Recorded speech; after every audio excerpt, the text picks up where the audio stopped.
Lucy, you have some splaining to do. And welcome back to the heart of the stories we tell. I'm Rob, the host, and this is another look deep into what makes a story, a theory on storytelling by a storyteller who believes that every story has merit.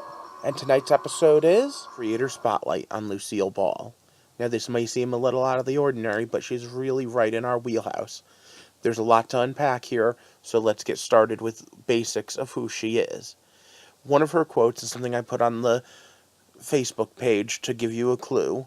Talks about the fact that she, in her memoirs, said, I cured myself of shyness when it finally occurred to me that people didn't think about me half as much as I gave them credit for. The truth was, nobody gave a damn. Like most teenagers, I was far too self-centered. When I stopped being prisoner to what I worried what others' opinions of me, I became more confident and free. And there's a lesson I think we all could take to heart. A comedian, an actress, a producer, a designer, and an innovator. Just about everything Lucille Ball touched was innovative. Most of us know her from I Love Lucy, and I can't say that I blame you. It was an awesome show. And it actually is kind of the reverse of what the saying normally is. Behind this successful woman was a man who helped her, not the other way around. Now, why do you say I say that?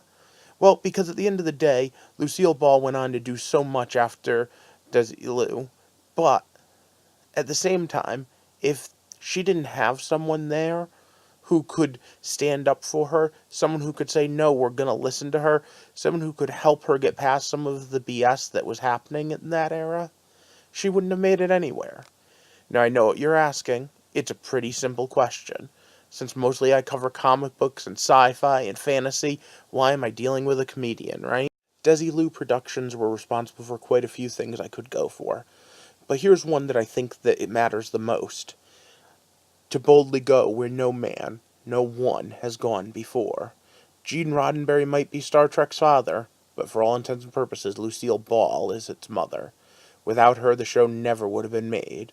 And that's far from the only thing they did. In fact, if you take even only a minute or two to Google what Desilu is responsible for, you'll get quite a few TV shows, some of which you might have never heard of. But if you haven't, you should go watch them anyway, because at the very least they're funny, but several of them are even action-packed, and some of them are just downright, again, innovative.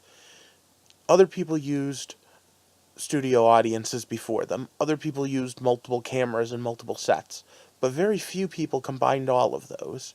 And I want you to think about the entire way TV is shot today. The entire concept of multiple cameras, some for close-up, some for far away.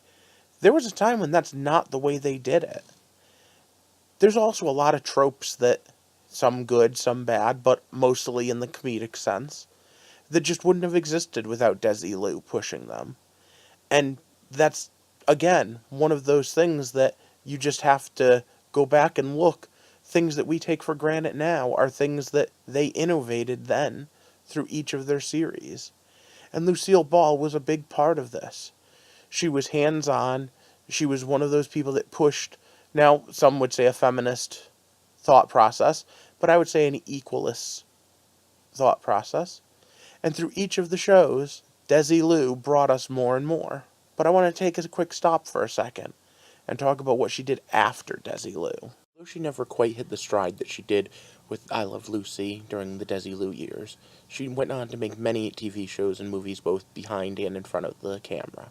She holds 2 stars on the Hollywood Walk of Fame, and point blank is probably one of the most influential women in the first half of the last century.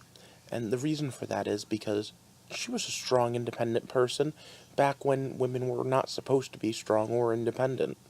I have to say that the fact that she may or may not have had ties to communism and the fact that that was turned into a joke doesn't in any way diminish the fact that she was a innovator, but she was also one of the few women that strove to help create the spots for more women to come in later. She might have even been one of the first feminists. And as much of her contributions are in comedy, I can't say that those of us that like genre don't owe her at least a little bit of a thanks. At the end of the day, several of the things that she did pushed the envelope into genre favorites. the idea of there being aliens, the idea of spy thrillers, were things that just weren't done before Desilu started doing them. So I personally am going to just end this review with the fact that all these years later, we still love Lucy.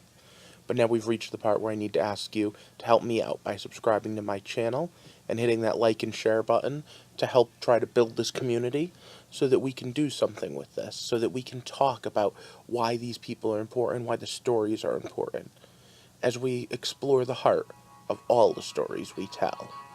Thanks for watching and have a good night.